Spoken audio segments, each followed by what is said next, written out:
Salut, c'est Hadès. Le CME vient d'annoncer un nouveau contrat sur l'argent. Sans argent. Oui.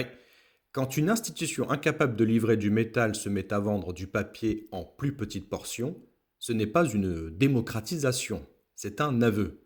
Les professionnels ont quitté la table, l'Asie détient désormais le physique, et le CME se tourne vers le particulier, alias le retail, pour maintenir l'illusion du contrôle. Un contrat de 100 onces en paiement cash uniquement. De plus, une once réelle vient de quitter encore une fois la table. Bienvenue dans la chronique d'une domination qui s'éteint. Allez, c'est parti. Et c'est une grande nouvelle, le sourire d'un système en PLS. Le CME Group annonce fièrement le lancement d'un nouveau contrat Silver Future de 100 onces. Une réponse à la demande record du retail, disent-ils. Un progrès, une démonstration, une innovation même. Quelle générosité soudaine! Quand une institution qui méprisait historiquement le particulier se met à l'embrasser avec tant d'enthousiasme, ce n'est jamais par amour, c'est par besoin.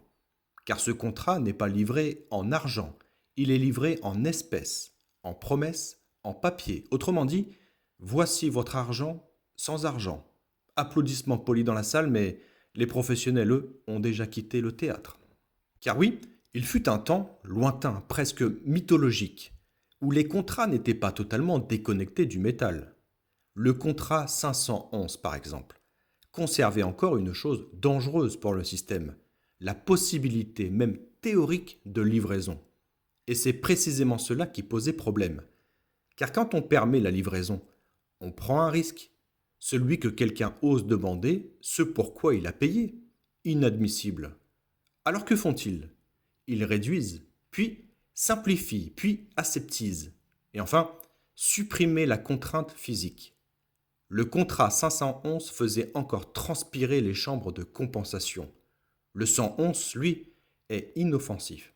Il ne mord pas, il ne réclame rien. Un contrat parfaitement domestiqué. Et voici qu'entre dans la pièce le fameux retail, ce nouveau partenaire entre guillemets qu'on méprisait encore jusqu'à hier. C'est ici que l'ironie devient délicieuse. Les professionnels, les industriels, les gros acteurs, ceux qui pouvaient réellement demander livraison, eh bien, tournent le dos au CME et au COMEX.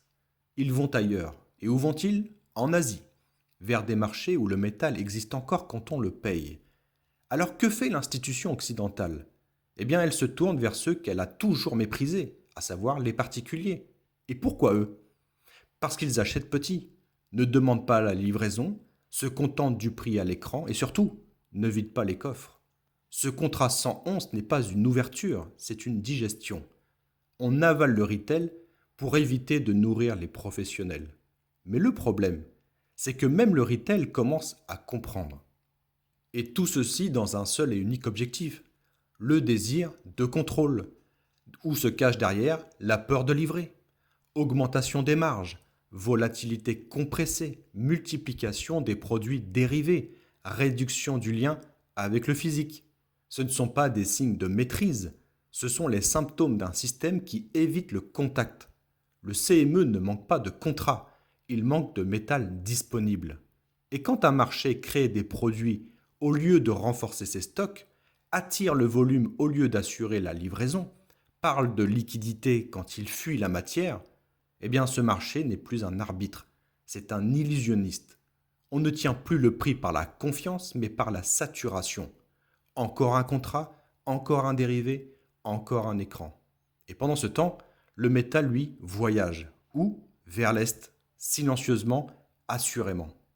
Et pour conclure cette information, eh bien l'histoire a toujours le dernier mot, car oui, le pouvoir des métaux précieux n'est plus occidental. Il est asiatique, physique, ancré et surtout terriblement patient.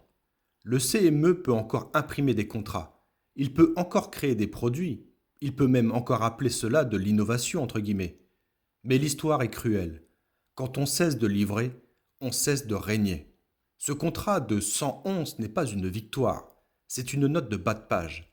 La mort de ces institutions ne sera pas brutale, elle sera lente, technique, administrative et surtout profondément ironique, car oui, car elles mourront de ce qu'elles ont toujours imposé aux autres, le papier sans la valeur.